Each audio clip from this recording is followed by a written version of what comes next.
Está começando Direto ao Ponto, um programa de perguntas e respostas.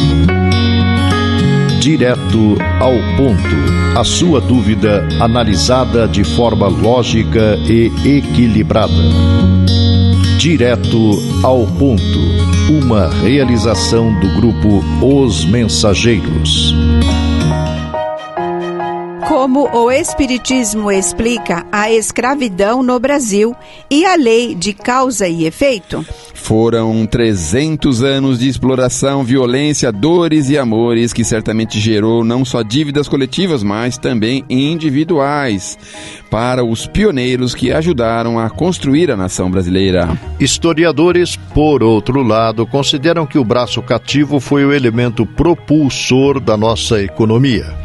Caçados, aprisionados, transportados acorrentados em porões de navios infectos, vendidos em lotes ou individualmente como mercadoria a que se atribuía valor pela dentição ou massa muscular, tratados como animais capazes de gerar crias, castigados cruel e selvagemente, às vezes morriam em função das agressões físicas a que eram submetidos. Fêmeas, como eram tratadas, vítimas de estupros tinham seus filhotes separados para venda, mal nasciam. Oriundos do continente africano, estima-se chegassem ao Brasil em torno de 130 mil anualmente, procedentes de Luanda e Benguela, Congo, Guiné, Moçambique, entre 6 e 9 milhões em 3 séculos. Como sabemos, a interpretação da lei de causa e efeito explica que, além das transgressões cometidas pelo indivíduo,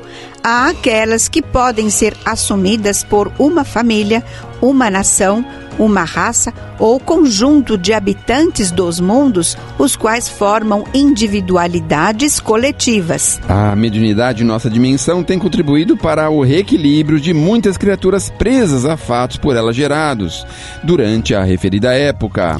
Na incalculável legião de necessitados que o abordaram ao longo das décadas em que serviu ao próximo em nome do Espiritismo, Chico Xavier se fez instrumento para que muitos casos dolorosos e enigmáticos pudessem ser avaliados sob a ótica da lei de causa e efeito. Dentre os que ficaram registrados em livros, selecionamos alguns que apresentaremos, começando pelo efeito, remontando a causa. Caso 1. Efeito. Menino, 10 anos, mudo, conduzido pela mão pelo pai, acometido por convulsões intermitentes epiléticas. Causa: ações em encarnação anterior, em que ele, senhor de escravos, se comprazia em exercitar sua crueldade na boca dos cativos, aplicando ferro em brasa na boca dos coitados. Os acessos que tem são provocados pelo aflorar das lembranças, das surras e castigos impostas. Causa: em vida passada, a rica fazendeira, ao perceber a atração de seu marido por escrava moça recém-comprada, roída pelo ciúme, a enclausurou num dos quartos da fazenda, em lugar ermo, deixando-a morrer de fome e de sede. Localizado o quarto, dias depois, pelo mau cheiro exalado, aberta a porta, foi encontrado o corpo da bela escrava, todo coberto e corroído de vermes. Caso 3. Efeito.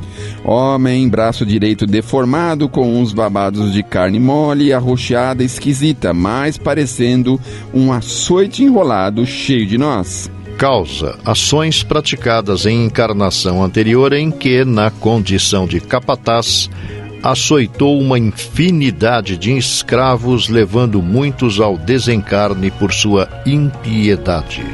Na existência atual, traz no braço o que lhe está no espírito, um eco dos açoites irados que deu, impondo sofrimentos indescritíveis nas suas vítimas, que experimentará com o endurecimento gradual dos tais babados, que se converterão num câncer que o ajudará a se livrar da culpa que carrega. Caso 4. Efeito. 3 moças tratadas nos trabalhos de desobsessão no Centro Espírita Luiz Gonzaga, em Pedro Leopoldo, Minas, umas das quais tinha o estranho hábito de mastigar vidros, o que deixava os anfitriões que as hospedavam em sua casa assustados e preocupados. Causa: tratamento impiedoso aplicado a escravos de sua propriedade em vida anterior. Como os sinhás da fazenda usavam a força e o poder através de cruéis capatazes. Uma delas, por motivo fútil, fez enterrar um escravo, o espírito que se manifestava atualmente, deixando apenas a cabeça de fora, mandando o besuntassem com mel, a fim de atrair insetos, onde permaneceu sozinho em intermináveis sofrimentos até encontrar a morte. Nas horas finais, em desespero, clamava: Sinhá, se existe alma depois desta vida, eu vou me vingar, convertendo-se a Jura atualmente na forte obsessão que acometera as 3 jovens.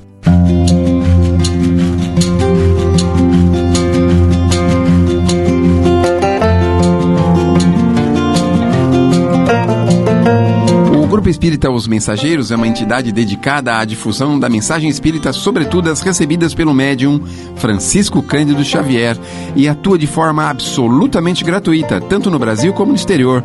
Publica também o jornal Os Mensageiros. O Grupo Espírita Os Mensageiros tem também o seu braço social, a AME, que mantém atividades sociais no Glicério e em Carapicuíba, além de Piedade.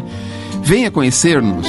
Escreva-nos para se inteirar das demais atividades do grupo, enviando-nos sua correspondência para a Caixa Postal 522, CEP 01031 970, São Paulo, São Paulo, ou pelo endereço eletrônico mensageiros@mensageiros.org.br. Escreva, enviando-nos suas dúvidas, manifestando comentários ou opiniões.